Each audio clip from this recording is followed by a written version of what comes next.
Hello students, कल हम लोगों ने क्या टॉपिक कंप्लीट किया था इसमें? फोको का लोलक, ठीक है, और उसके अलावा कॉरियोलिस बल का जो भी इफेक्ट है पृथ्वी पर वो सारे हमने पढ़ी थी। कोई पिंड अगर क्षैतिज दिशा में गिर रहा है तो, ऊर्ध्वाधर गिर रहा है तो, नीचे से ऊपर फेंक रहे हैं तो, ईपर से नीचे जा रहा है तो अलग अलग केसेस में हमने उसके बारे में पढ़ा, ठीक है। अब आज हम कुछ न्यू स्टार्ट करेंगे। अच्छा हाँ, आप लोग की मैकेनिक्स की क्लास है और बीएससी फर्स्ट ईयर की क्लास है, ठीक है ना, जिसमें आपकी फर्स्ट यूनिट चल रही है, यूनिट फर्स्ट चल रही है अभी तक मैकेनिक्स का, और मैकेनिक्स आपकी फर्स्ट ईयर में है।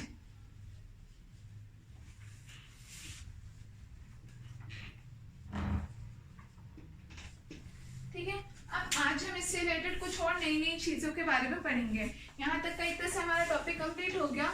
अब आज हम कुछ बल, बल के प्रकार, ऊर्जा, ऊर्जा के प्रकार, उससे कार्य कैसे रिलेटेड कर सकते हैं, तो कुछ डिफरेंट चीजें, ठीक है। तो सबसे पहले आप लिखो, टॉपिक डालो संरक्षी बल।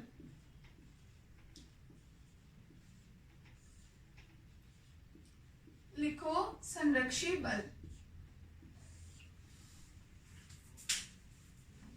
संरक्षी बल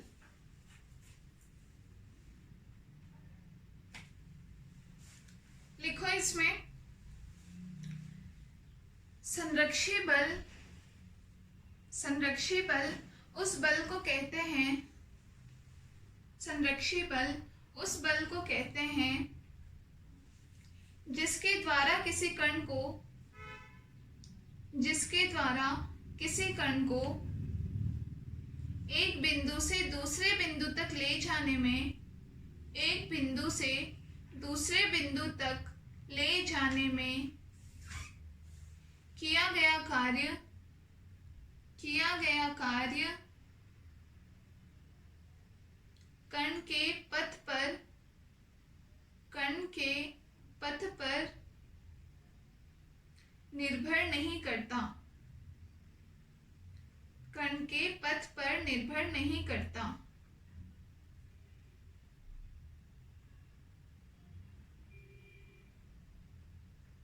पथ पर निर्भर नहीं करता, ठीक है। आगे लिखो संरक्षी बल के प्रभाव में, संरक्षी बल के प्रभाव में किया गया कार्य, किया गया कार्य केवल कण की प्रारंभिक, केवल कण की प्रारंभिक तथा, केवल कण की प्रारंभिक तथा अंतिम स्थितियों पर ही निर्भर करता है, अंतिम स्थितियों पर ही निर्भर करता है।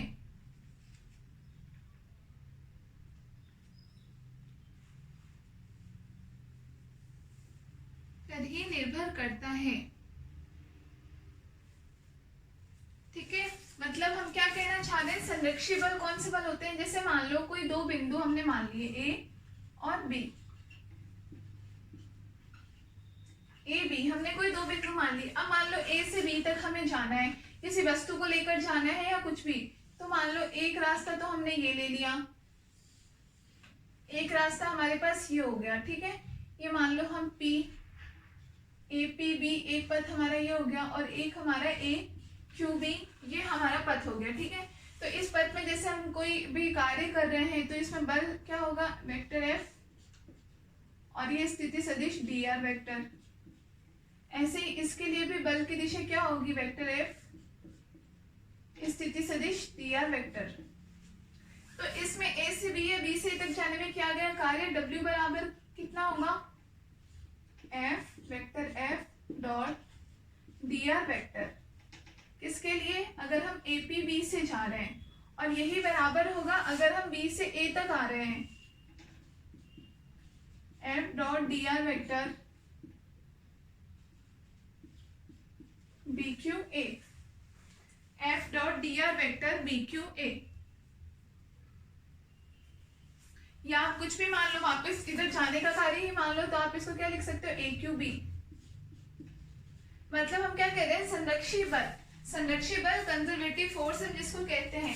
कौन से बल होते हैं, जो कि किसी भी कार्य को करने में उसके द्वारा जो भी ले जाया गया पथ है, पथ पर निर्भर नहीं करते बल्कि किए गए कार्य पर निर्भर करते हैं। मतलब कि जैसे हम ए से बी के द्वारा कार्य कर सकते हैं, या फिर ए से, मतलब जैसे मान लो, यही मान लो ए और बी अगर कोई दो जगह है, आपको ए से बी तक जाना है, आप ए पर खड़े हो और आपको बी तक जाना है, तो यह है कि दूरी किससे नापी जाएगी, दूरी बस आपने कितनी दूर चली उससे नापी जाएगी। इस पर डिपेंड नहीं करता है कि आप इस रास्ते से गए हो या इस रास्ते से गए हो, या फिर आपके द्वारा किया गया जो भी कार्य है वो सिर्फ किससे नापा जाएगा कि आपने उसमें कार्य कितना किया गया, उस पर बल कितना लगाया और उसकी वजह से विस्थापन कितना हुआ है। बल इंटू विस्थापन ही तो होता है किया गया कार्य, ठीक है ना। ये इस पर निर्भर नहीं करेगा कि आप इस रास्ते से होकर के गए या इस रास्ते से होकर गए। तो इस प्रकार के बलों को हम क्या कहते हैं, संरक्षी बल कहते हैं। समझ में आ गया? इस प्रकार के बलों को हम क्या कहते हैं, संरक्षी बल। अब जैसे यहाँ हम ये दो रास्ते मान रहे हैं ए से बी जाने के, तो हम जैसे क्या मान रहे हैं कि जैसे हम मान लो ए से बी के द्वारा हम वापस चले गए और उसके बाद बी पर जाकर के और हम वापस बी क्यू ए से होते हुए हम वापस भी आ गए, ठीक है ना। जैसे हम ए से बी तक इस रास्ते से वापस गए और फिर बी से ए तक वापस हम आ रहे हैं, तो ए से बी तक जाकर, ये तो आपका मेन संरक्षी बल और उसके द्वारा किया गया कार्य का ये फॉर्मूला है, ठीक है। अब मान लो ए से बी तक APB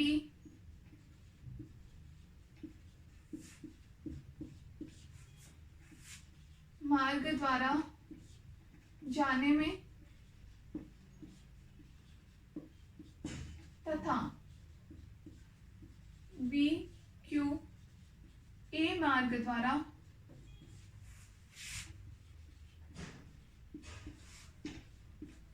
A तक वापस आने में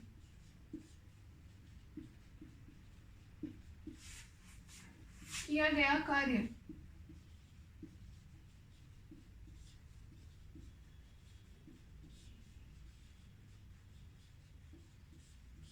ए से बी तक हम वापस गए APB मार्ग के द्वारा और AQB से होते हुए हम वापस इस जगह आ गए, ठीक है।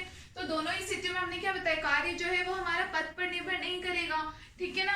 और दोनों के द्वारा हम इस रास्ते से गए और इस रास्ते से वापस आए, तो टोटल हमारे द्वारा चली गई दूरी जो होगी या हमारे दिया किया गया जो कुल कार्य होगा, कुल कार्य कितना हो जाएगा, vector F dot dr vector किसके लिए, पहले आप गए हो APB से, प्लस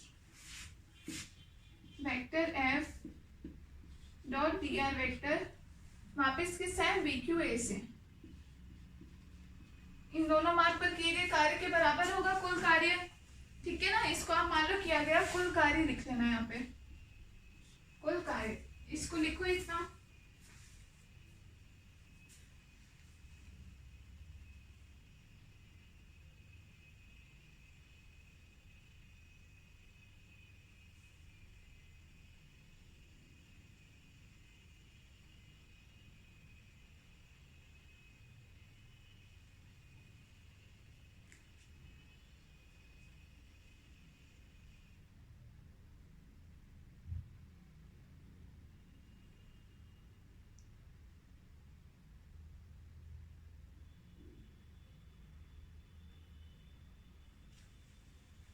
ठीक है, लिख लिया। इसको मान लो, इसको हमने समीकरण 1 माना और ये इसको समीकरण 2 मान लो, लिख लिया इतना। और अच्छा टॉपिक है ये वैसे, अब आपके जो भी टॉपिक आ रहे हैं ना छोटे छोटे से और अच्छे अच्छे टॉपिक है, तो थोड़ा थोड़ा उनको समझना, पहले का हमारा पढ़ा हुआ भी होता है उससे ही समझ में आ जाएगा, ठीक है ना। तो अब जैसे हम क्या मान रहे हैं, ये A था हमारा, ये हमारे किया हुआ कुल कार्य आ गया A से B और B से A तक आने में। अब देखो, अब हम जैसे B से A तक आए हैं, B से A तक, तो वो तो हम क्या अपोजिट दिशा में चले, विपरीत दिशा में, और A से AQB से गए हैं वो दूसरी अपोजिट दिशा में चले, है ना। मतलब दिशा अलग होगी ना। अगर आप A से B तक जा रहे हो AQB से होते हुए और फिर आप B से A तक आ रहे हो BQA से हुए, तो दोनों क्या अलग अलग के बराबर हो गए, दोनों के द्वारा किया गया कार्य W बराबर कितना हो जाएगा, इन दोनों में रिलेशन कितना हो जाएगा, काम तो दोनों में उतना ही किया जाएगा। मतलब बात तो कितनी है, सिर्फ A से B तक चलने की है, तो दूरी तो उतनी ही तय की गई है। बस हाँ ये है कि एक बार आप AQ होते हुए B तक गए और एक बार आप BQ होते हुए A तक आए, मतलब आपकी दिशा विपरीत है। आप बिल्कुल समान दूरी चले हो लेकिन दिशा आपकी कैसी है, विपरीत है। तो दोनों में आपका किया गया कार्य किसके बराबर हो जाएगा, जैसे कि हम मान लेते हैं vector F dot D R vector किसके लिए, ए क्यू बी के लिए,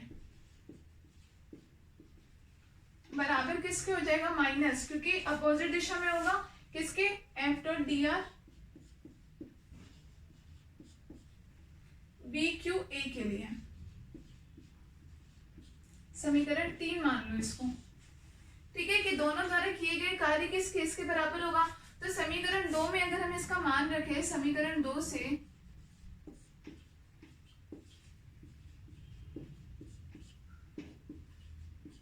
W बराबर APB, तो ठीक है, APB तो ये वाला मार्ग है, ये इतना का इतना रहा,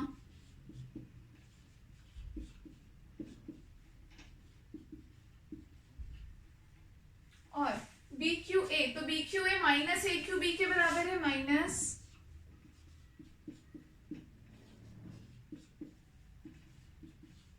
AQB के बराबर है, और AQB खुद किसके बराबर है, माइनस BQA के बराबर है, ठीक है, माइनस BQA के बराबर है, मतलब ये दोनों मार्ग कितने होंगे, बिल्कुल बराबर हो गए। इसका मतलब कुल जो किया गया कार्य वो कितना हो गया, W बराबर कितना, 0 हो गया कुल किया गया कार्य। क्यों, क्योंकि इस मार्ग से गए और इस मार्ग से वापस आए, तो कुल जो किया गया कार्य वो हमारे द्वारा कितना हो गया, 0। या फिर हम ये कह सकते हैं कि जैसे आप एक स्थान से आप किसी एक जगह खड़े हो पर्टिकुलर, ठीक है ना, जैसे मान लो मैं अभी इस रूम में खड़ी हूँ, मैं इस क्लास में खड़ी हूँ, तो क्या है, मैं यहाँ से चल करके बाहर गई और बाहर से चल करके फिर मैं वापस आ गई, भले मैं गई किसी और रास्ते से हूँ, आई वापस मैं किसी और रास्ते से, लेकिन मैं वापस अपनी उसी जगह पर आ गई, तो मेरे द्वारा जो कुल विस्थापन था वो कितना हो गया, एक तरीके से 0 हो गया, क्योंकि मैं जिस जगह थी वापस उसी जगह आ गई। तो यहाँ पे ऐसे टोटल कार्य जो है वो दोनों बराबर है, यहाँ पे कार्य 0 इस वजह से नहीं है कि कुल कार्य कुछ किया गया नहीं किया गया है, लेकिन दोनों कार्य बराबर, परिमाण में बराबर और दिशा में विपरीत होने की वजह से जो कुल कार्य है हमारे पास, ये हमारा किया गया कुल कार्य कितना हो गया, 0। लिख लो इतना।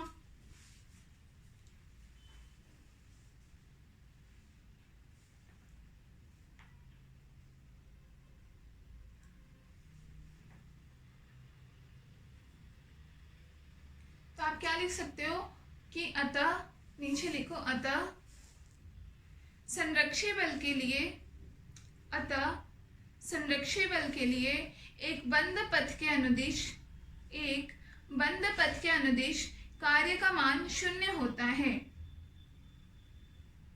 संरक्षी बल के लिए एक बंद पथ के अनुदिश कार्य का मान 0 होता है। ये कैसा एक बंद पथ था, पूरा जहां से शुरू हुए वहीं पे गए, बंद पथ था और इसके लिए कार्य का मान हुआ 0। तो ये भी आप एक तरीके से संरक्षी बल की ही एक दूसरी परिभाषा होगी। पहली परिभाषा हमने क्या दी कि वे बल जिनमें किया गया कार्य जो होता है वो कार्य के पथ पर नहीं बल्कि दोनों कार्यों के बीच की दूरी कितनी है, हमें किया गया कार्य उसके बराबर होता है। वही हम दूसरी डेफिनेशन ये भी दे सकते हैं कि वह बल जिनके लिए किसी बंद पथ के अनुदिश किया गया कुल कार्य 0 होता है, वो कैसे बल कहलाते हैं, संरक्षी बल कहलाते हैं। ठीक है, अब नीचे नेक्स्ट लाइन से लिखो, एरो करके लिखो, वे बल जिनके लिए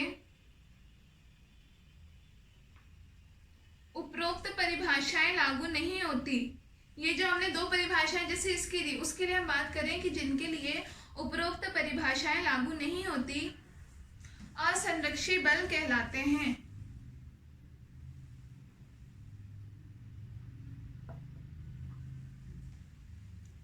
असंरक्षी बल कहलाते हैं।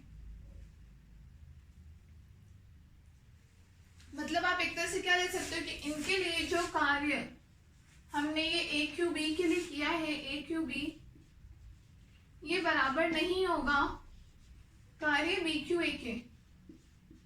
इसमें जो आपने बराबर बताया ये बराबर नहीं होगा। या आप क्या कह सकते हो कि इनके लिए जो बंद पथ के लिए किया गया कार्य 0 है, असंरक्षी बलों के लिए कार्य 0 के बराबर नहीं होगा। तो संरक्षी बल और असंरक्षी बल दोनों समझ में आ गए। दोनों की डेफिनेशन, एक की डेफिनेशन याद रखो, संरक्षी बल के लिए दोनों जो दो डेफिनेशन बताई दोनों याद रखो, और उससे आप क्या असंरक्षी बल का डेफिनेशन भी दे सकते हो। ठीक है, इतना हो गया।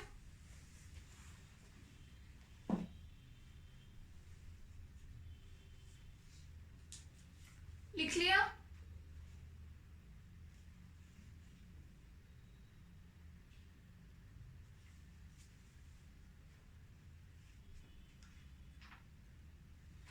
देखो सबसे पहले तो एक और छोटी डेफिनेशन आप लोगों को लिखवाती हूँ, हो सकता है आप लोगों को पता हो भी लेकिन फिर भी एक बार लिख लो।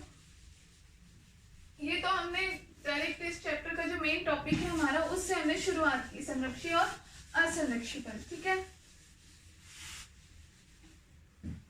अब कुछ डेफिनेशन, सबसे पहला तो लिखो आप कार्य। कार्य या वर्क।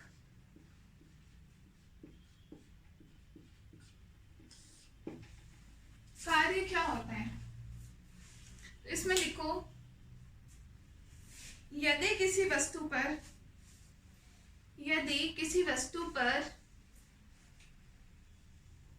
बाह्य बल आरोपित किया जाए, बाह्य बल आरोपित किया जाए,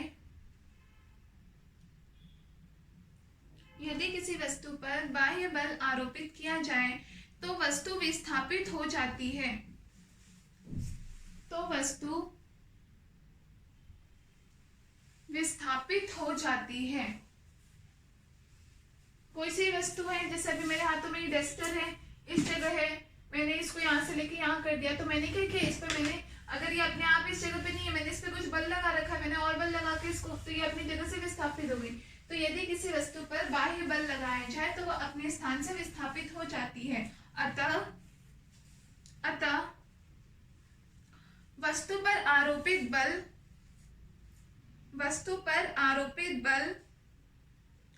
व विस्थापन का गुणनफल कार्य कहलाता है। वस्तु पर आरोपित बल व विस्थापन का गुणनफल कार्य कहलाता है, ठीक है। नीचे लाइन से लिखो यदि m द्रव्यमान की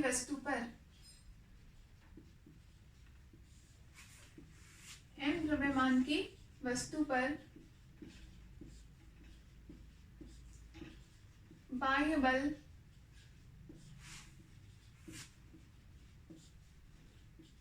F लगाया जाता है,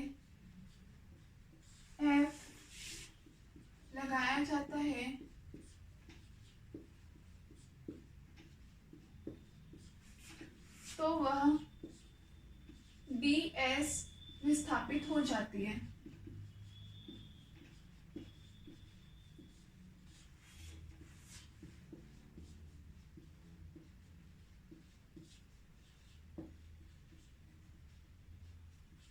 ds विस्थापित हो जाती है, ठीक है। कैसे, जैसे मान लो यहाँ पे ये कोई भी हमने पिंड रख दिया m मास का, ठीक है। अब हमने इस पे क्या किया, बाह्य बल लगाया,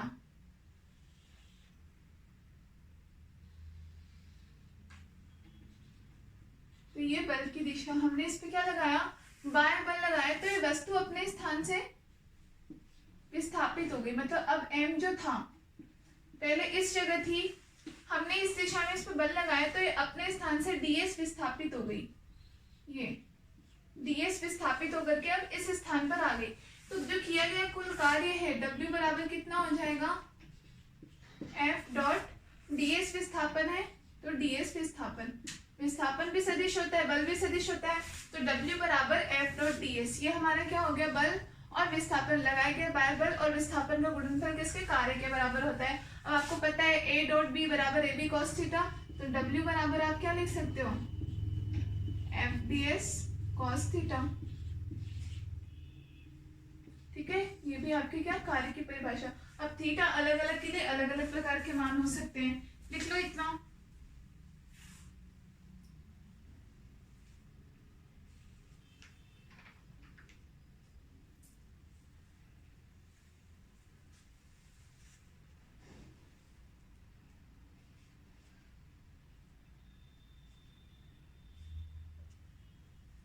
लिख लिया।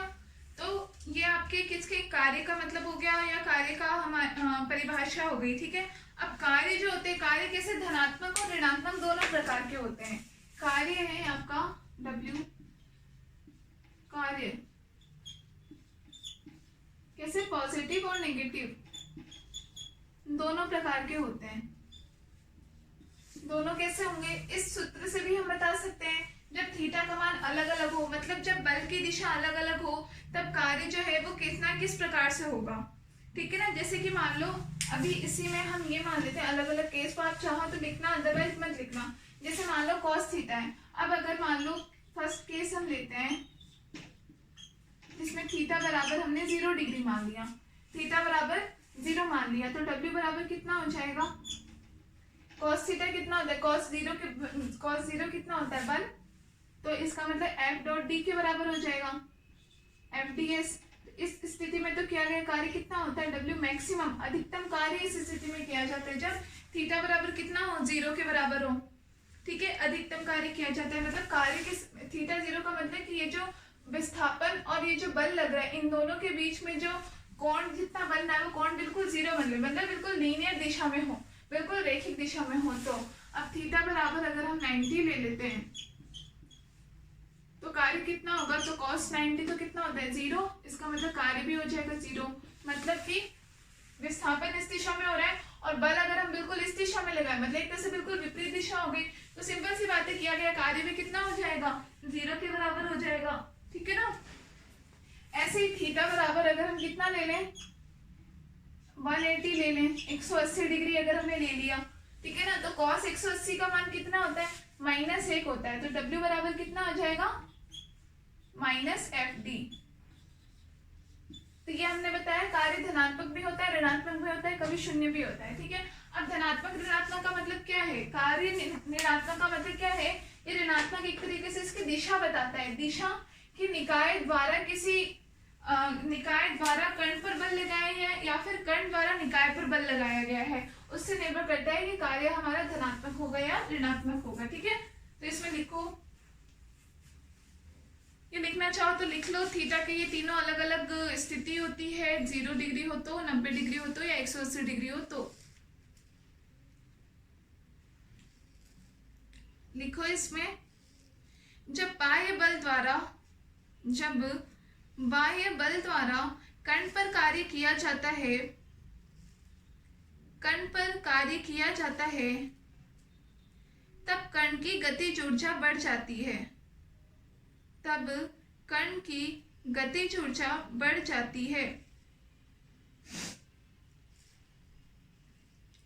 तथा किया गया कार्य धनात्मक माना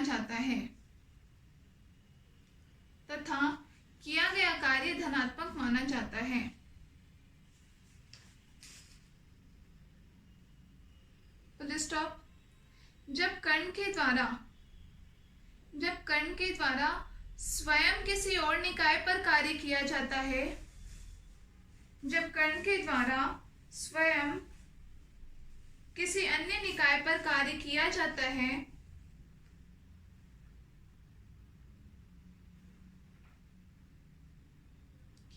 है तब कण की गतिज ऊर्जा कम हो जाती है,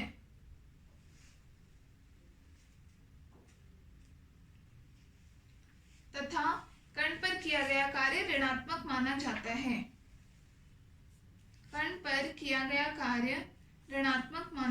है,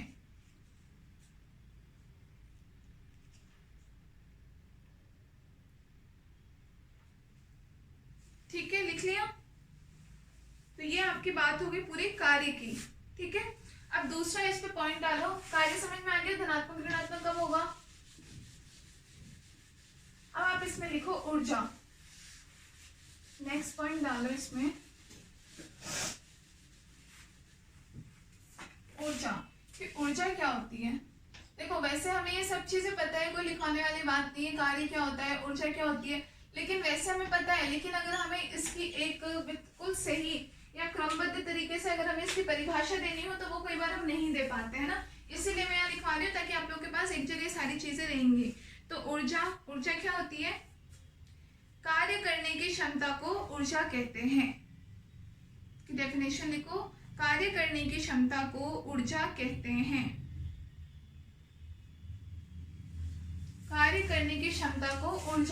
हैं, तो ऊर्जा बराबर क्या हो गया, कार्य करने की क्षमता,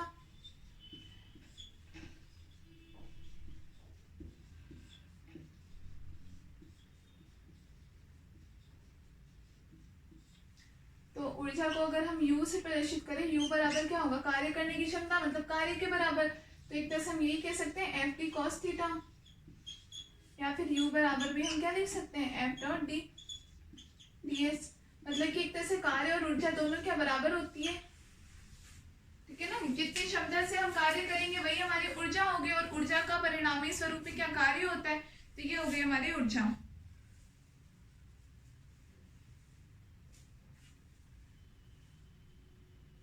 ठीक है, लिख लिया। अब लिखो ऊर्जा मुख्यतः दो प्रकार की होती है। ऊर्जा मुख्यतः दो प्रकार की होती है, दो प्रकार की आप सबको भी पता होगा। एक तो कौन सी होती है, गतिज ऊर्जा,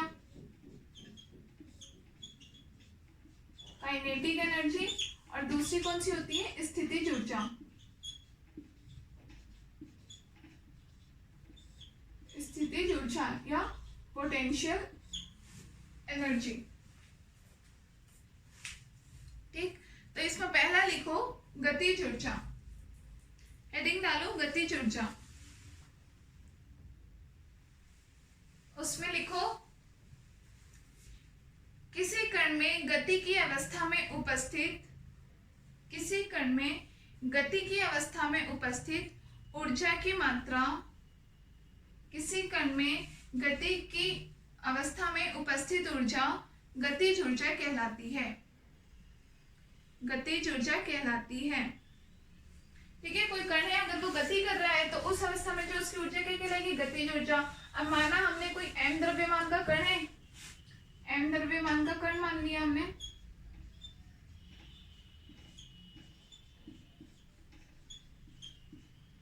m द्रव्यमान का कण और v वेग से गति कर रहा है,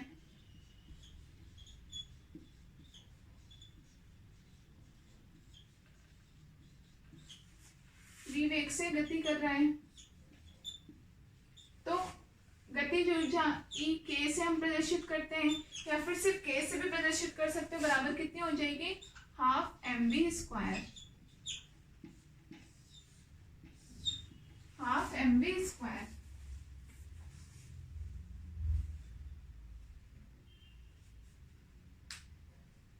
ऐसे ही दूसरा लिखो स्थितिज ऊर्जा, दूसरा पॉइंट लिखो स्थितिज ऊर्जा,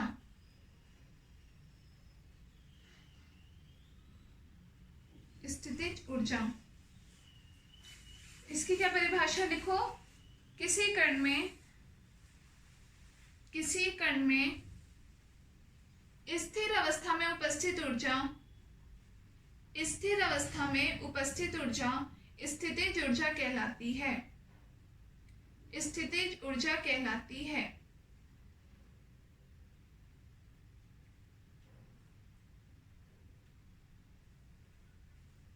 स्थितिज ऊर्जा कहलाती है।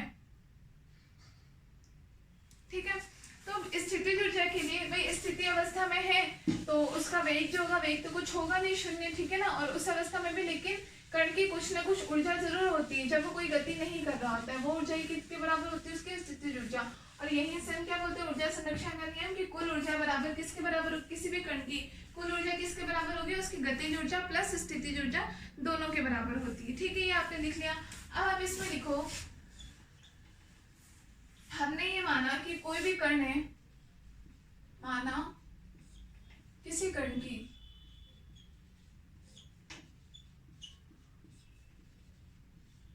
कोई, मान लो दो हमारे पास A और B दो पॉइंट है, A से B तक हम कण को लेकर के जा रहे हैं या कुछ भी, तो माना किसी कण की A बिंदु पर ऊर्जा स्थितिज ऊर्जा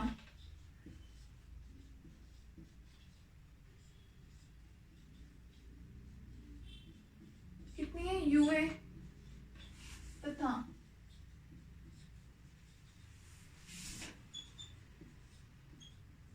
B बिंदु पर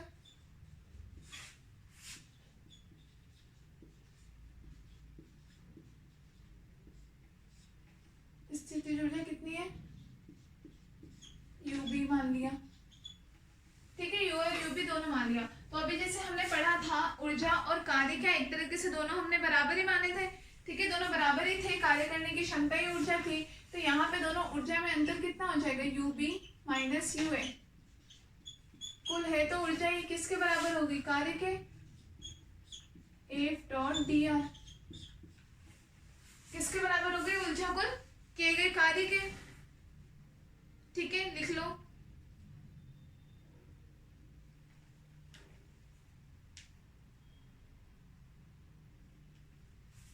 ठीक है ना, लिख लो ये। इसको मान लेते हैं ए से बी तक की हम बात कर रहे हैं, कोई भी समीकरण एक।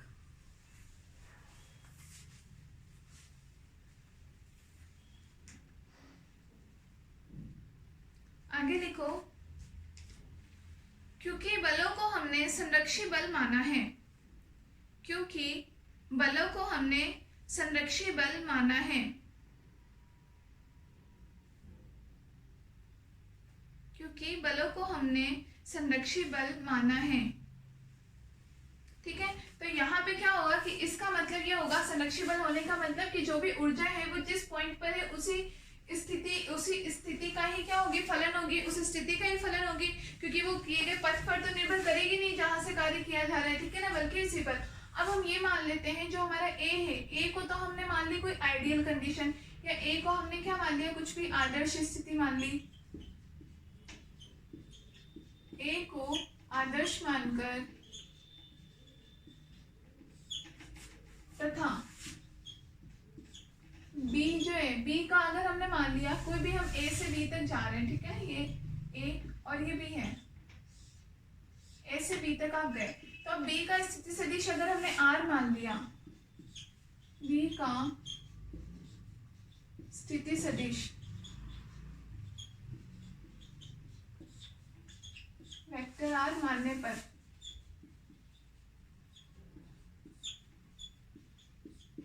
ठीक है, तो बी को हम उसकी जगह क्या लिख सकते हैं?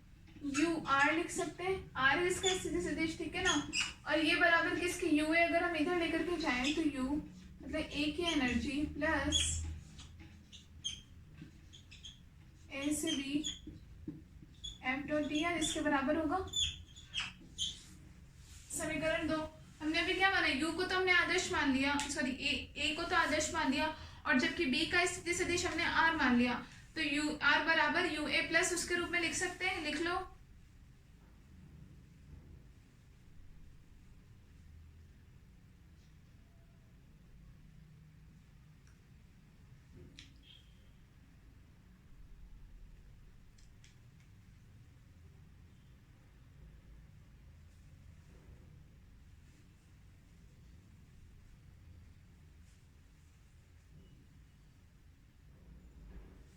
ठीक है, लिख लिए ये।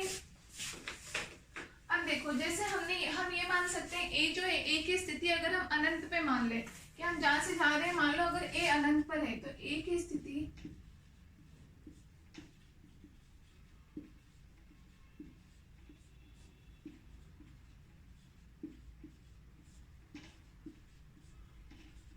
अनंत पर मानते हुए,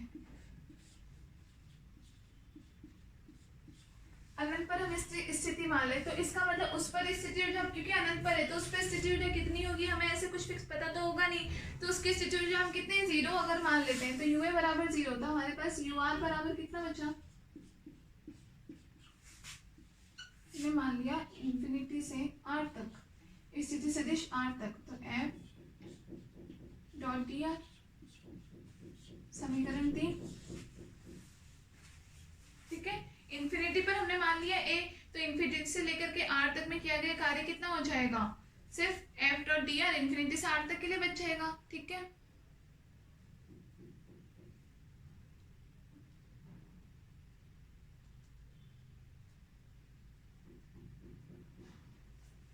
लिख लिया इतना।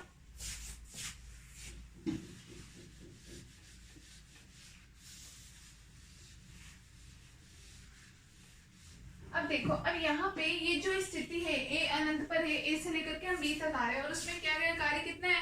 एफ डॉट डी आर, उसके बराबर हम इसको बता रहे हैं। ठीक है, तो इस जो ये पूरा जो क्षेत्र होगा, प्रभाव क्षेत्र होगा, इसमें जो संरक्षी बल लगेगा, तो संरक्षी बल कैसा? हमने अभी पहले भी पढ़ा था कि परिमाण में इसके बराबर, लेकिन दिशा में इसके विपरीत होगा।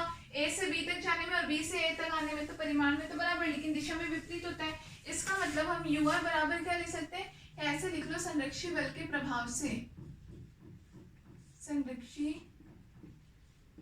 बल के प्रभाव से ये जो f है, f बराबर हम कितना मान सकते हैं, f बराबर माइनस एफ के बराबर हम मान लेते हैं। f बराबर माइनस एफ होगा, लिख सकते हैं हम, दोनों बराबर होंगे। या फिर इसको मान लो, इस वाले को अभी तक आप f डैश से कुछ से बता दो, तो ये f डैश बराबर माइनस एफ के बराबर होगा। ठीक है ना, ये हो गया। तो इससे हम इसको यू आर बराबर हम क्या लिख सकते हैं, माइनस इंफिनिटी से r F dot D R vector. ठीक है, इसके बराबर हो गया।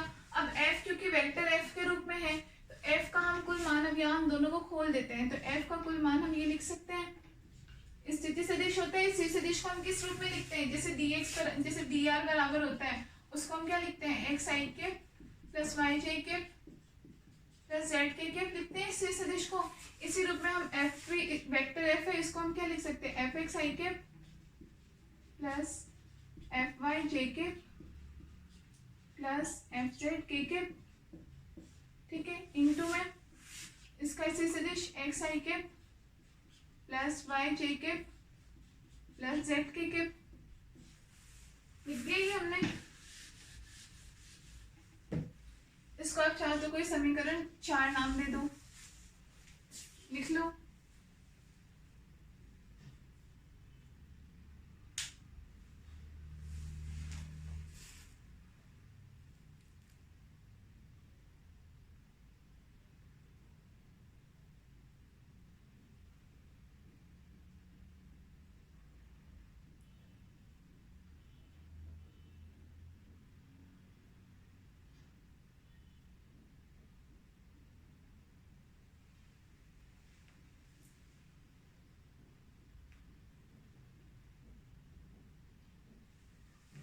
ठीक है, या फिर हम इसको कैसे ऐसे भी लिख सकते हैं, f बराबर, अब हम इन सबको अलग अलग कर लेते हैं। देखो आई कैप डॉट आई कैप बराबर 1 होता है, तो एफ एक्स इंटू एक्स बच जाएगा, इंटीग्रेशन माइनस सॉरी प्लस में इंफिनिटी से आर में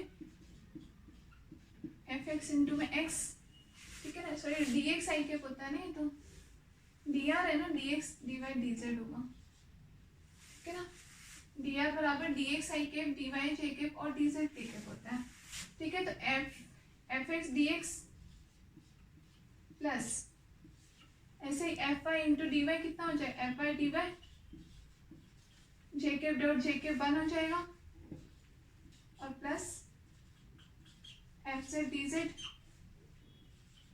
से आर में, इसको मान लो जाता है समीकरण 4। ये हमने पूरा मान लिया। किसका मान आ रहा है, ये u का। ठीक है, अब हम मान लो ये जो पूरी समीकरण है, इस पूरी समीकरण का हम क्या करते हैं, आंशिक अवकलज कर देते हैं। आंशिक अवकलज करने पर किसके, एक्स वाई जेड के सापेक्ष कर दिया, तो एक्स वाई जेड के सापेक्ष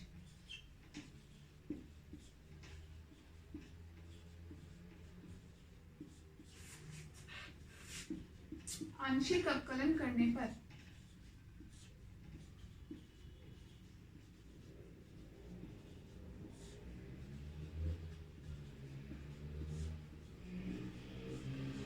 आंशिक अवकलन करने पर, तो आपके पास एफ एक्स का मान क्या रह जाएगा, एफ एक्स बराबर, ये माइनस तो तीनों पर जाएगा, तो माइनस वैल्यू बटे में डेल एक्स, या एफ वाई बराबर माइनस वैल्यू बटे में डेल वाई, और एफ जेड बराबर माइनस वैल्यू बटे में डेल जेड। ठीक है, इसके बराबर हो जाएगा। तो यहां से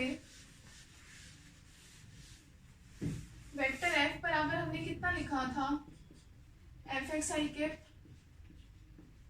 प्लस एफ वाई जे के प्लस एफ जेड के, इसके बराबर। अब F X F Y F Z का मान हम यहाँ से रखें, तो इस समीकरण हमारी क्या बन जाएगी, माइनस हमने कॉमन ले लिया, तो डेल यू बटे में डेल एक्स आई के प्लस डेल यू बटे में डेल वाई जे के प्लस डेल यू बटे में डेल जेड के। इस तरीके से हम लिख सकते हैं। अब u भी तो इन तीनों में कॉमन आ रहा है, हम u को भी कॉमन कर लेते हैं।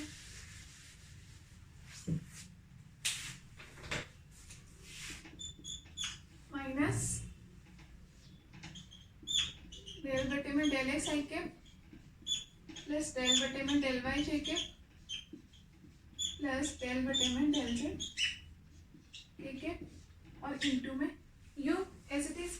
तो ये जो पूरी समीकरण है इसको हम क्या बोलते हैं, ग्रेडियंट के बराबर होते हैं। ग्रेडियंट पढ़ा होगा आप लोगों ने, ग्रेडियंट, तो माइनस ग्रेडियंट यू, किसका मान आ गया हमारे पास, एफ बराबर माइनस ग्रेडियंट यू, लिख लो।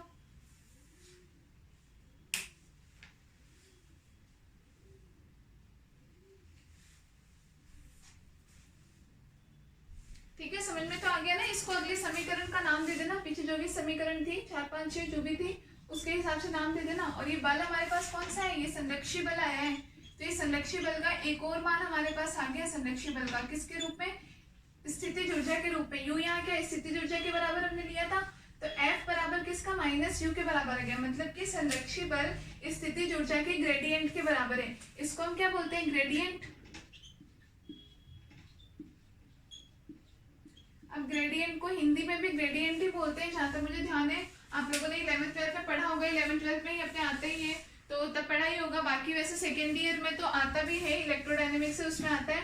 फर्स्ट ईयर में आपके किसी और में आता है नहीं, मुझे नहीं पता है इसलिए।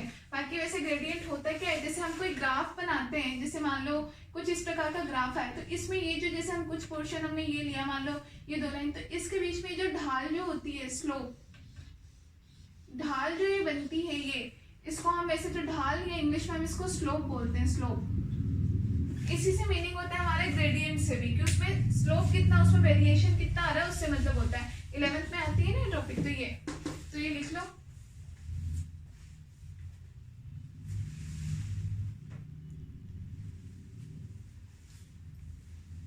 इसके नीचे लिख लेना आप, अर्थात संरक्षी बल वेक्टर एफ स्थितिज ऊर्जा यू के ऋणात्मक ग्रेडियंट के बराबर होता है, ऋणात्मक ग्रेडियंट यू के बराबर होता है।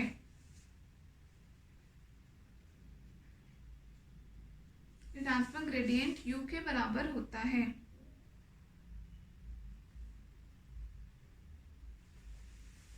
ठीक है, लिख लिया। अब मान लो हम इस समीकरण का क्या कर्ल ले लेते हैं, संरक्षी बल का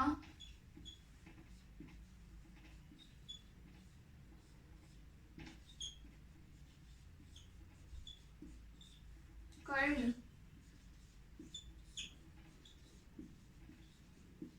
लेने पर,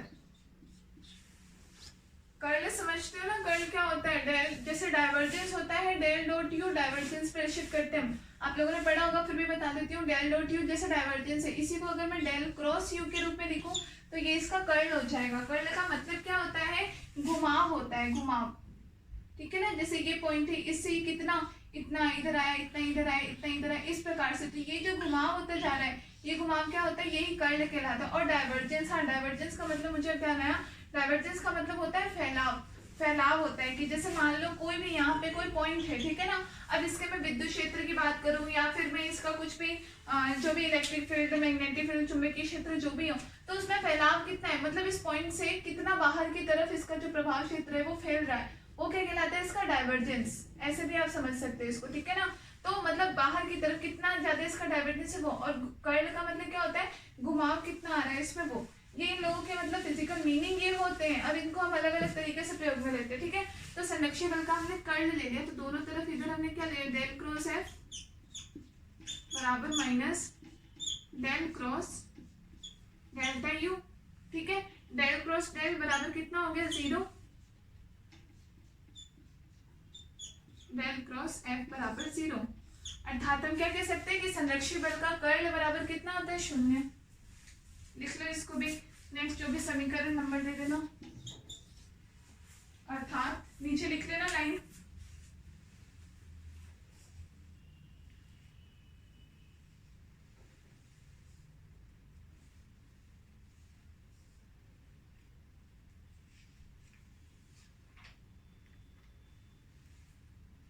लिख लिया। नीचे लिखना इसमें, अर्थात एक संरक्षी बल के कर्ल का मान सदैव 0 होता है, अर्थात एक संरक्षी बल के कर्ल का मान सदैव 0 होता है, कर्ल का मान सदैव 0 होता है।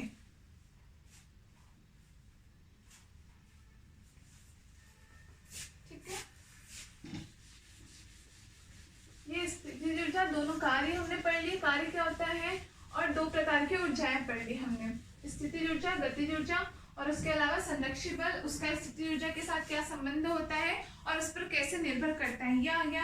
अब आप अगला लिखो कार्य ऊर्जा प्रमेय। अब कार्य और ऊर्जा जो दो चीजें पढ़ी है, उन दोनों की आपस में, उन दोनों में क्या संबंध होता है, तो उस पर एक प्रमेय लिखो, कार्य ऊर्जा प्रमेय।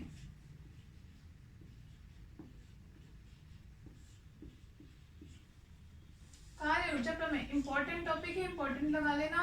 आप लोग के आर्यू में इसमें से बहुत क्वेश्चन आते हैं, इस पूरे चैप्टर में से कार्य ऊर्जा प्रमेय है, संरक्षी बल है, आगे आप इसमें जो भी टॉपिक पढ़ोगे या इसमें से न्यूमेरिकल्स भी इसमें से आएंगे आपके, मतलब सॉल्व करने वाले क्वेश्चन भी, और इसमें से खूब सारे आते हैं आपके, ठीक है ना। तो ये लिखो कार्य ऊर्जा प्रमेय। तो सबसे पहले तो हम इसका कथन क्या है वो लिख लेते हैं। लिखो इस प्रमेय के अनुसार, इस प्रमेय के अनुसार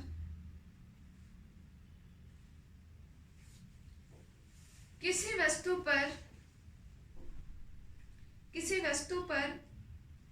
संपन्न कुल कार्य, किसी वस्तु पर संपन्न कुल कार्य, किसी वस्तु पर संपन्न कुल कार्य वस्तु की गतिज ऊर्जा में, वस्तु की गतिज ऊर्जा में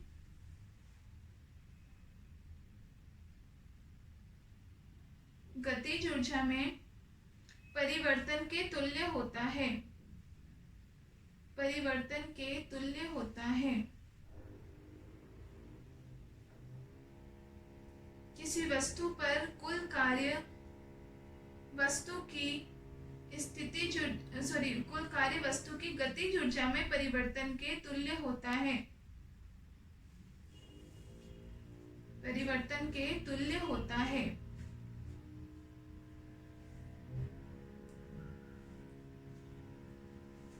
ठीक है, अर्थात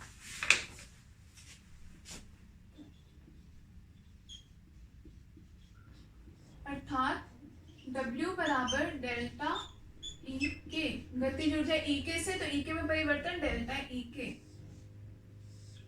अर्थात W बराबर डेल्टा ई के, कि कुल कार्य जो होता है वो वस्तु की गतिज ऊर्जा में परिवर्तन के तुल्य होता है।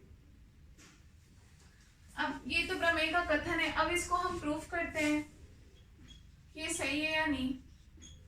ठीक है, तो सबसे पहले हम जानते हैं गति की समीकरण। तो गति की तृतीय समीकरण से,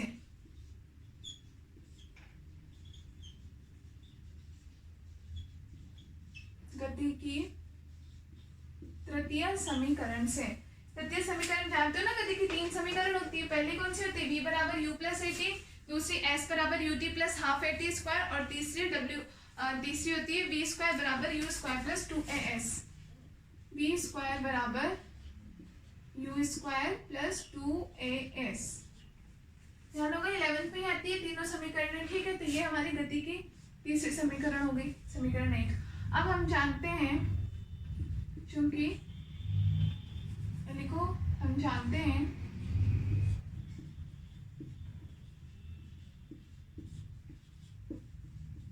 कि बल F बराबर क्या होता है, ma। ठीक है, द्रव्यमान इंटू त्वरण, तो यहां से A बराबर क्या हो जाएगा, F बटे में m। ठीक है, A का मान समीकरण 1 में रख दो, A का मान समीकरण 1 में रखने पर v स्क्वायर बराबर क्या हो जाएगा, u स्क्वायर प्लस 2, a की जगह हमने क्या रख दिया, f अपॉन m, f बटा m इंटू में s। अब v स्क्वायर u स्क्वायर को हम इधर लेके जाते हैं, तो v square minus u square हो जाएगा, और बराबर इधर क्या हो जाएगा, 2 बटे में m f इंटू में s। इन दोनों को हमने ब्रैकेट में ले लिया। ठीक है, अब m बटे में 2, इसको हम यहाँ लेते आते हैं, तो v square minus u square इधर क्या आ जाएगा m और 2 आ जाएगा, नीचे 1/2 बराबर किसके बराबर हो जाएगा, f इंटू एस के बराबर। ठीक है, इसके आगे इधर कर दूं मैं, इसको आप खोल के लिखो तो क्या बन जाएगा, ये हाफ एम बी स्क्वायर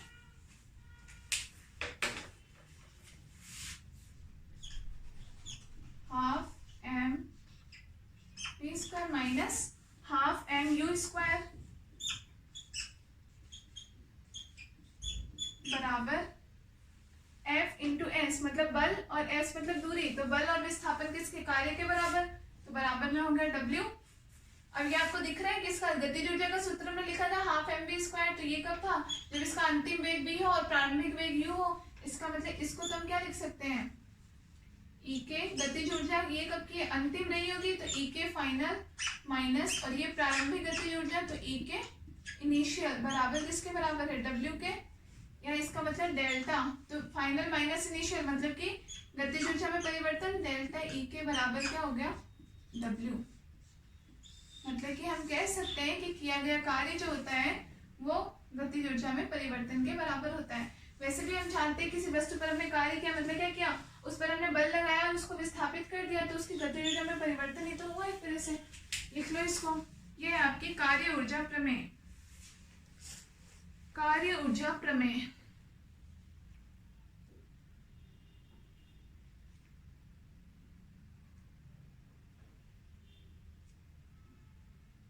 लिख लेना, इसे कार्य ऊर्जा प्रमेय कहते हैं।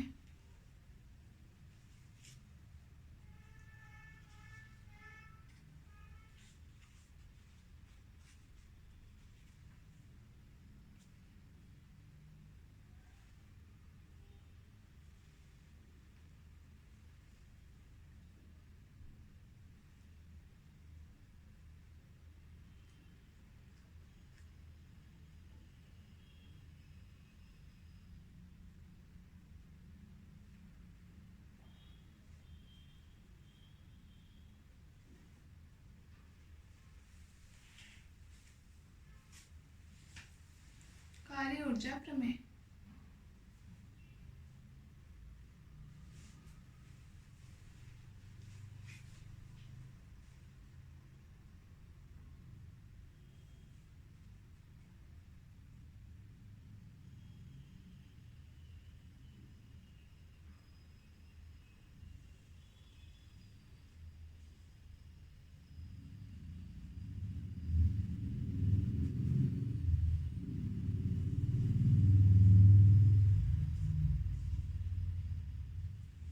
लिख लिया, ये हो गया आपका कंप्लीट। तो कार्य की परिभाषा पढ़ी, ऊर्जा की परिभाषा पढ़ी, स्थितिज ऊर्जा की परिभाषा पढ़ी, और उसके बाद इन दोनों के बीच में प्रमेय, तो गतिज ऊर्जा में और कार्य में क्या संबंध है वो आप लोगों को समझ में आ गया।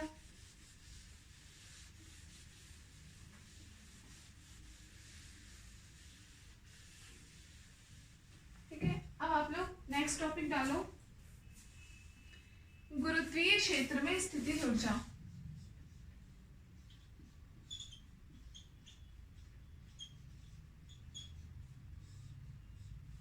गुरुत्वीय क्षेत्र में स्थितिज ऊर्जा।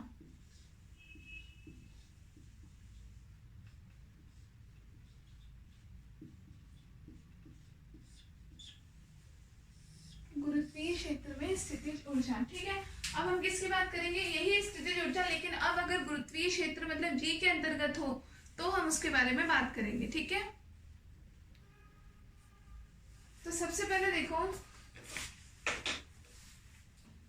क्या होती है, यदि हम ये मानते हैं, यदि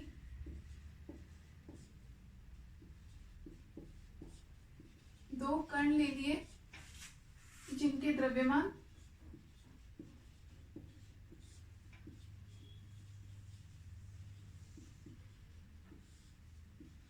m1 व m2 हैं तथा उनके बीच की दूरी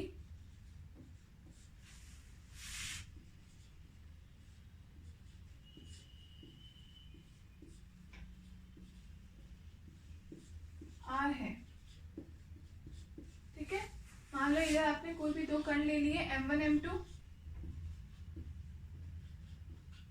दो, और इनके बीच की दूरी r। ये दोनों सेम साइज के हैं, m2 छोटा नहीं है, ठीक है ना, ये सेम साइज के हैं m2, और इनके बीच की दूरी हमने कितनी मान ली r।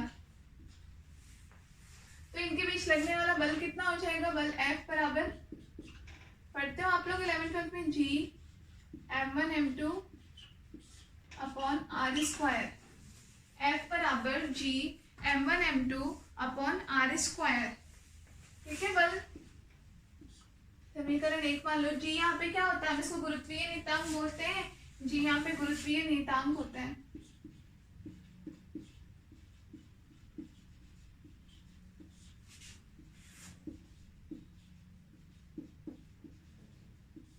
जिसकी वैल्यू कुछ कितनी होती है, 1.67 into 10⁻⁻11 newton into metre square पर किलोग्राम स्क्वायर, ठीक है। ये हमने 11th में पढ़ रखा है। तो ये हमारे क्या हो गया, दोनों कण हैं और उन दोनों के बीच में लगने वाला बल क्या होगा, इस प्रकार से होगा। अब मान लो एक कण को तो हम मूल बिंदु पर मान लेते हैं, ठीक है ना, एक कण को तो हमने मान लिया मूल बिंदु पर है। कोई भी अगर हम मान लो इसको अगर हम किसी निर्देश तंत्र के अंतर्गत मानते हैं तो हमें मान लें एक कण तो बिल्कुल मूल बिंदु पर थे और दूसरा इससे 8 दूरी पर स्थित है, तो दोनों एक दूसरे पर बल लगाएंगे। तो एक कण यदि मूल बिंदु पर माना,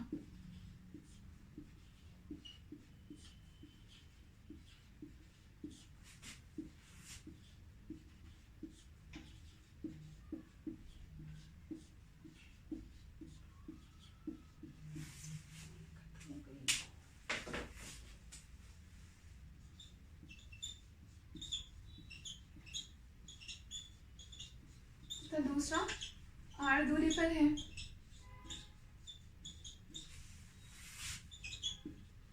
तो दूसरा भी पहले पर बल लगाएगा, ठीक है ना। तो F बराबर दूसरा जो पहले पर वो बल वही परिणामी और दिशा में विपरीत हो जाएगा। तो ये कितना हो जाएगा, -G m1 m2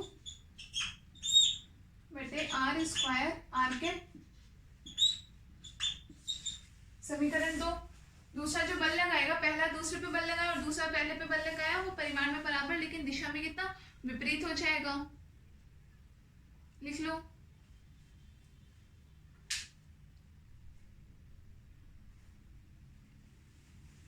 ठीक है।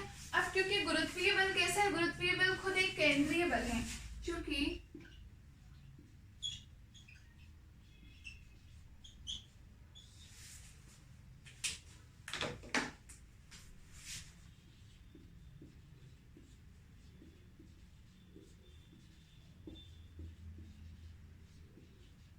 एक केंद्रीय बल है, अतः क्योंकि हमें क्या निकालना है, हमें गुरुत्वीय स्थिति ऊर्जा निकालनी है। तो उसके लिए अभी हमने पीछे एक समीकरण क्या पढ़ा था, F बराबर बल में और स्थिति ऊर्जा में क्या रिलेशन पढ़ा था हमने, माइनस ग्रेडियंट U, ठीक है ना। समीकरण 3 कि हम इस समीकरण का प्रयोग करेंगे, अतः समीकरण ये जो भी है इसका प्रयोग करने पर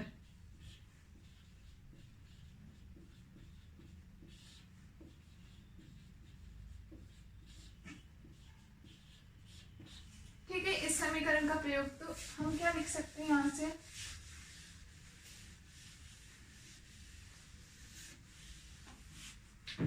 तो हम इसको इस तरीके से लिख सकते हैं, F बराबर मतलब क्या है, माइनस d बटे dr u के बराबर है। अब यहाँ से हमें u का मान निकालना हो, हमें तो स्थिति ऊर्जा निकालनी है, तो u बराबर कितना हो जाएगा, minus integration vector f dot dr vector, इसके बराबर हो जाएगा। कैसे, यहाँ से हम f डॉट dr इधर लेकर के जाएं और इधर बराबर में du है, तो d हटाने के लिए हम दोनों तरफ समाकलन कर दें, तो इधर u बराबर किसके, माइनस FDR के बराबर बच जाएगा, ठीक है ना। तो ये हमने लिख दिया। अब f का मान तो हमारे पास क्या ये है, तो इसका मान हम यहाँ रखते हैं, तो बराबर में माइनस और माइनस कैसा हो जाएगा, प्लस।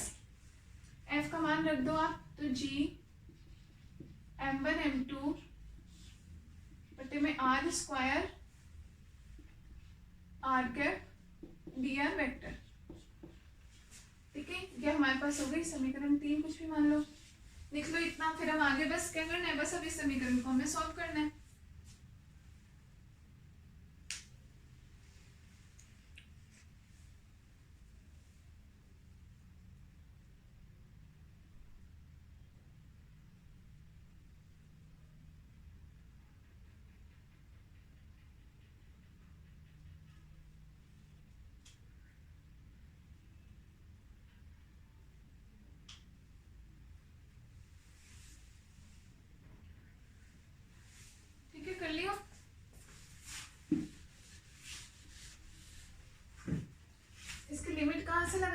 माइनस इंफिनिटी से लेके r दूरी तक मान लो,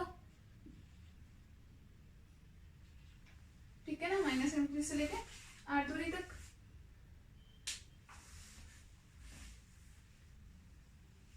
माइनस इंफिनिटी क्यों होंगे, प्लस इंफिनिटी तो भी ठीक है, ये हो गया। अब हमें आगे बस क्या, इस समीकरण को हम सॉल्व करते हैं। तो बस नॉर्मल इंटीग्रेशन है, समाकलन कैसे करोगे, जी m1 m2 तो कॉमन है, सॉरी कांस्टेंट है, नियत राशि है जी m1 m2, इसको हमने ले लिया बाहर, और इंफिनिटी से r तक क्या बचा, 1/r² और dr।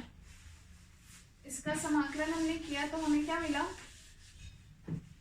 बराबर जी m1 m2 इंफिनिटी से r तक। r को एक तरीके से हम ऊपर लेकर के जा सकते हैं, r-2 और dr। तो इसका समाकलन हमारे पास क्या हो जाएगा, x की पावर n का समाकलन x की पावर n+1 बटे x n+1, तो -2 + 1 मतलब -1, तो r की पावर -1 बटे में -1। और इसकी लिमिट कहाँ से, इंफिनिटी से r तक। या इसको हम ऐसे भी लिख सकते हैं, जी m1 m2 1/r लिख सकते हैं, -1/r इंफिनिटी से r तक। अब इसको आगे यहाँ कर रही हूँ मैं, ठीक है, इसकी बस लिमिट लगा दो, u बराबर जी m1 m2 -1/r रह जाएगा, और माइनस का ये माइनस वापिस आ जाएगा, पहले तो माइनस, और -1/r का माइनस मतलब प्लस 1/इंफिनिटी। किस चीज में इंफिनिटी का डिवाइड करते हैं तो कितना आता है, 0, -1/r। u बराबर हमारे पास कितना बच गया, जी m1 m2 बटे में r। ये हमारे पास क्या आ गया, गुरुत्वीय स्थितिज ऊर्जा। अभी पहले हमने स्थितिज ऊर्जा पढ़ी, और अब ये आएगी हमारे पास गुरुत्वीय स्थितिज ऊर्जा।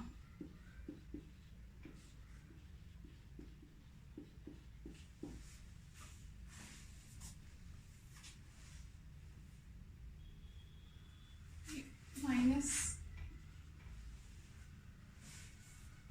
उतार लो,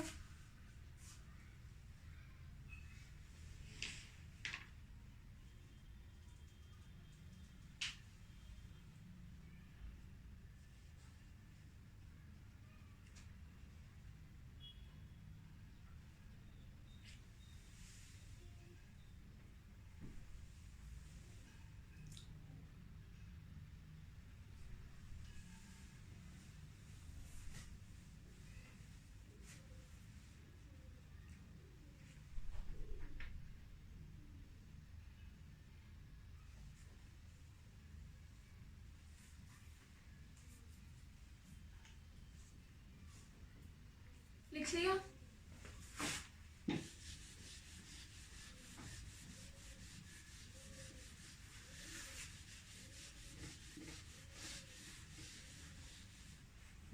अगला इस पे टॉपिक डालो, गुरुत्वीय क्षेत्र की तीव्रता।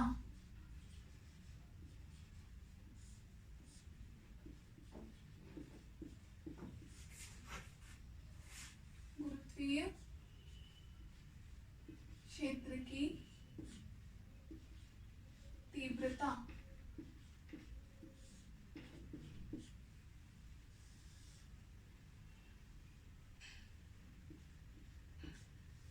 गुरुत्वीय क्षेत्र की तीव्रता, ठीक है। अपन तीव्रता पहले भी अपन ने पढ़ा होगा 11th-12th में, उसमें अपन जैसे विद्युत क्षेत्र की तीव्रता पढ़ते हैं ना, वैसे अब गुरुत्वीय क्षेत्र की तीव्रता। तो इसमें लिखो, किसी द्रव्यमान के चारों ओर, किसी द्रव्यमान के चारों ओर का वह क्षेत्र, किसी द्रव्यमान के चारों ओर का वह क्षेत्र जहां जहां कोई अन्य द्रव्यमान, जहां कोई अन्य द्रव्यमान आकर्षण बल का अनुभव करता है, जहां कोई अन्य द्रव्यमान आकर्षण बल का अनुभव करता है, गुरुत्वीय क्षेत्र कहलाता है। गुरुत्वीय क्षेत्र कहलाता है। ठीक है, पहली चीज तो होगी गुरुत्वीय क्षेत्र क्या होता है कि वो द्रव्यमान, किसी द्रव्यमान के चारों ओर जो होता है एक कोई पर्टिकुलर क्षेत्र हो जिसमें कोई अन्य द्रव्यमान अगर हमने रख दिया तो वो एक आकर्षण बल का अनुभव करे। मान लो जैसे कि ये कोई कैपिटल एम हमने मास लिया, ठीक है ना, इससे r दूरी पर हमने एक स्मॉल एम एक अन्य मास ले लिया, तो अभी जो कैपिटल एम है इसके चारों ओर एक क्षेत्र, चारों ओर का क्षेत्र जिसमें कोई अन्य द्रव्यमान क्या एक बल का अनुभव करता है, वो क्या कहलाता है? गुरुत्वीय क्षेत्र की तीव्रता, सॉरी गुरुत्वीय क्षेत्र कहलाता है। नेक्स्ट नीचे लाइन से लिखो, गुरुत्वीय क्षेत्र में स्थित, गुरुत्वीय क्षेत्र में स्थित किसी बिंदु पर, गुरुत्वीय क्षेत्र में स्थित किसी बिंदु पर गुरुत्वीय क्षेत्र की तीव्रता, किसी गुरुत्वीय क्षेत्र में स्थित किसी बिंदु पर गुरुत्वीय क्षेत्र की तीव्रता, कॉमा, उस बिंदु पर रखे हुए, उस बिंदु पर रखे हुए प्रति एकांक द्रव्यमान पर, प्रति एकांक द्रव्यमान पर लगने वाले, प्रति एकांक द्रव्यमान पर लगने वाले गुरुत्वीय बल के बराबर होती है, गुरुत्वीय बल के बराबर होती है। क्या गुरुत्वीय क्षेत्र में स्थित किसी बिंदु पर गुरुत्वीय क्षेत्र की तीव्रता उस बिंदु पर रखे हुए प्रति एकांक द्रव्यमान पर लगने वाले गुरुत्वीय बल के बराबर होती है? मतलब कि अगर मैं यहाँ गुरुत्वीय क्षेत्र की तीव्रता है तो इसको हम ई जी से प्रदर्शित करते हैं, बराबर क्या होगा? उस पर रखे हुए द्रव्यमान पर m पर प्रति एकांक द्रव्यमान पर लगने वाले बल गुरुत्वीय बल के बराबर होती है। तो Eg बराबर क्या? F/m। ये होती है गुरुत्वीय क्षेत्र की तीव्रता, ठीक है ना, गुरुत्वीय क्षेत्र की तीव्रता। अब चूंकि हम जानते हैं गुरुत्वीय बल F बराबर कितना होता है, इन दोनों मास के बीच लगने वाला गुरुत्वीय बल G बराबर कितना होगा? कैपिटल M स्मॉल m बटे में r²। तो इसका मान Eg में रखने पर Eg बराबर कितना हो जाएगा? F, तो G capital M small m बटे में r² और बटे में m, m से m कट गया, तो Eg बराबर G कैपिटल M बटे r² या r²। दिशा की बात करें तो नेगेटिव दिशा होती है इसकी, तो गुरुत्वीय क्षेत्र की तीव्रता Eg बराबर G कैपिटल M बटे r² r²। लिख लो।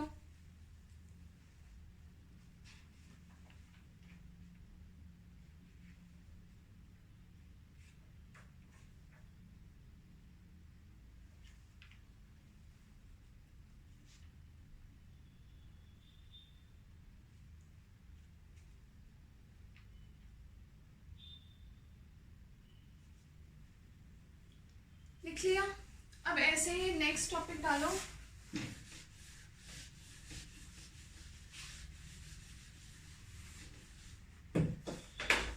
गुरुत्वीय विभव।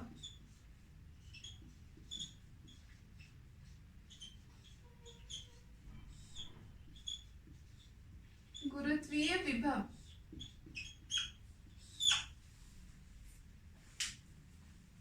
इसमें लिखो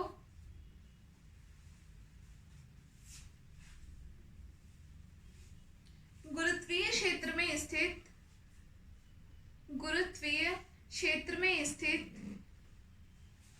किसी बिंदु पर, गुरुत्वीय क्षेत्र में स्थित किसी बिंदु पर गुरुत्वीय विभव,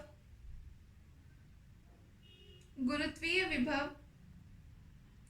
कार्य की वह मात्रा होती है, गुरुत्वीय विभव कार्य की वह मात्रा होती है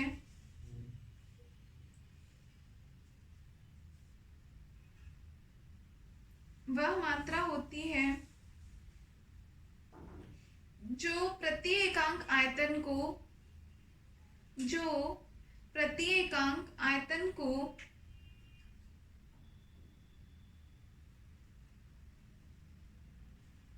प्रति एकांक आयतन को अनंत से उस बिंदु तक लाने में करना पड़ता है। अनंत से उस बिंदु तक लाने में करना पड़ता है। गुरुत्वीय क्षेत्र में स्थित किसी बिंदु पर गुरुत्वीय विभव कार्य की वह मात्रा होती है जो प्रति एकांक द्रव्यमान को अनंत से उस बिंदु तक लाने में करना पड़ता है। ठीक है, तो गुरुत्वीय विभव को हम v से प्रदर्शित करते हैं। v बराबर कितना हो गया, w बटे m। अभी जो हमने सेम डायग्राम हमने माना था कि ये है, मान लो अनंत पर स्थित है कोई द्रव्यमान और ये द्रव्यमान केंद्र पर स्थित है, तो इसको अनंत से इस बिंदु तक लाने में, अनंत पर मान लो अनंत से इस बिंदु तक लाने में किया गया कार्य और प्रति एकांक द्रव्यमान पर किए गए कार्य के अनुपात के बराबर होता है। v गुरुत्वीय विभव v बराबर w बटे में m के बराबर। ठीक है, तो अब हम जानते हैं कार्य बराबर क्या होता है, w, क्योंकि कार्य बराबर बल इंटू विस्थापन, F इंटू में विस्थापन कितना है, इनके बीच की दूरी r मान ली हमने, तो विस्थापन है r के बराबर। अब गुरुत्वीय, इन दोनों के बीच में लगने वाला गुरुत्वीय बल किसके बराबर होगा, G capital M small m बटे में r स्क्वायर इंटू में r से r कट गया तो बराबर कितना बचा, G capital M small m बटे में r। ये मान हो गया W का। अब W का मान यहाँ हमने रख दिया तो V बराबर हमें क्या मिला, V बराबर G capital M small m बटे में r और बटे में m। ये कट गया, मतलब V बराबर आपके पास क्या आ गया, माइनस G कैपिटल M बटे में r। गुरुत्वीय विभव नकारात्मक चिन्ह जो है वो इसकी दिशा को दर्शाता है, लिख लो।